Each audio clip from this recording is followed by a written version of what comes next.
আরও কয়েকদিন দক্ষিণবঙ্গকে গরম ও অস্বস্তিকর অবস্থায় পড়তে হবে। এদিকে শনিবার থেকে তাপপ্রবাহ পশ্চিমের 4টি জেলায়। ওই জেলাগুলি হলো বাঁকুড়া, বীরভূম, পশ্চিম বর্ধমান ও পশ্চিম মেদিনীপুর। আর ওই তাপমাত্রার প্রভাব থাকবে সোমবার পর্যন্ত। বাকি জেলাগুলিতে গরম ও অস্বস্তিকর আবহাওয়া বিরাজ করবে। অন্যদিকে উত্তরবঙ্গের 5 জেলায় বেশি বৃষ্টিপাতের আভাস দিয়েছে আলিপুর আবহাওয়া দপ্তর। ওই জেলাগুলি হলো দার্জিলিং, কালিম্পং, জলপাইগুড়ি, আলিপুরদুয়ার ও কোচবিহার। তবে দক্ষিণবঙ্গের ক্ষেত্রে বজ্রবিদ্যুৎ সহ বৃষ্টিপাতের সম্ভাবনা আছে। বৃহস্পতিবার রাজ্য জুড়ে নিবিড় বৃষ্টির সম্ভাবনা। অবশ্য তার আগে উত্তরবঙ্গে ভারী বৃষ্টি হলেও দক্ষিণবঙ্গে বজ্রবিদ্যুৎ সহ হালকা ও মাঝারি বৃষ্টির কথা জানিয়েছে হাওয়া অফিস। আবার দু একটি জেলায় বজ্রবিদ্যুৎ সহ বৃষ্টির সঙ্গে ঝড়ের সম্ভাবনা রয়েছে।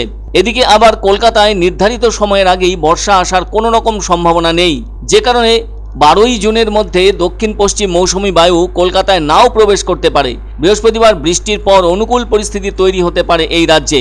এদিকে আবহাওয়ার যা আপডেট আছে তাতে করে বীরভূম ও মুর্শিদাবাদ জেলায় বৃষ্টি হতে পারে। পাশাপাশি প্রতি ঘন্টায় 40 থেকে 50 কিলোমিটার বেগে ঝোড়ো হাওয়া বয়ে যেতে পারে। আগামী 13ই জুন বাংলায় বর্ষার প্রবেশ ঘটার সম্ভাবনার কথা জানিয়েছে আলিপুর আবহাওয়া দপ্তর। এদিন রাতের দিকে দক্ষিণবঙ্গের একাধিক জেলায় হালকা বৃষ্টির সম্ভাবনা রয়েছে। বৃষ্টি হলেও তাপমাত্রা কমার কোনো লক্ষণ নেই। তবে গরম যথেষ্ট থাকবে বাঁকুড়া, বীরভূম, ঝাড়গ্রাম, পুরুলিয়া ও পশ্চিম বর্ধমান জেলায়।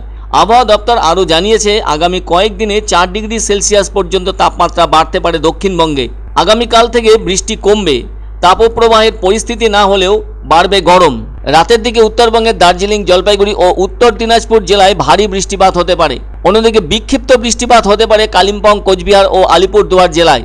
তবে ওই বৃষ্টির পাশাপাশি প্রতি ঘন্টায় 40 থেকে 50 কিলোমিটার বেগে বইতে পারে দমকা ঝোড়ো হাওয়া। অন্যদিকে মৌসুম ভবন জানালো শনিবার থেকেই হালকা ও মাঝারি বৃষ্টিপাত হতে পারে দিল্লিতে।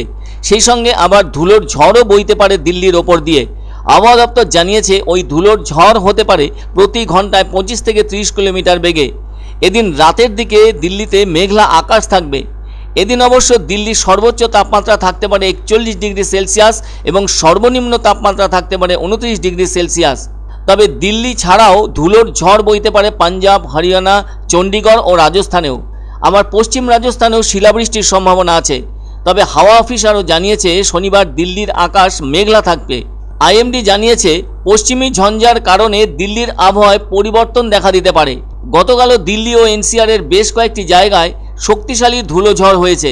ওই সময়ে দিল্লির তাপমাত্রা সর্বোচ্চ 44 ডিগ্রি সেলসিয়াস থেকে 41.2 ডিগ্রিতে নেমে গিয়েছিল, যা কিনা স্বাভাবিক তাপমাত্রার চেয়ে কিছুটা বেশি ছিল।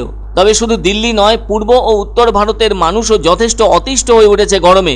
কোথাও কোথাও তাপমাত্রা 48 ডিগ্রি সেলসিয়াসে পৌঁছে গিয়েছিল। বলা যায় রাজস্থান থেকে পশ্চিমবঙ্গের একাধিক জেলাতেই যা গরম পড়েছে তা বহু ক্ষেত্রেই অসহ্য হয়ে উঠেছে।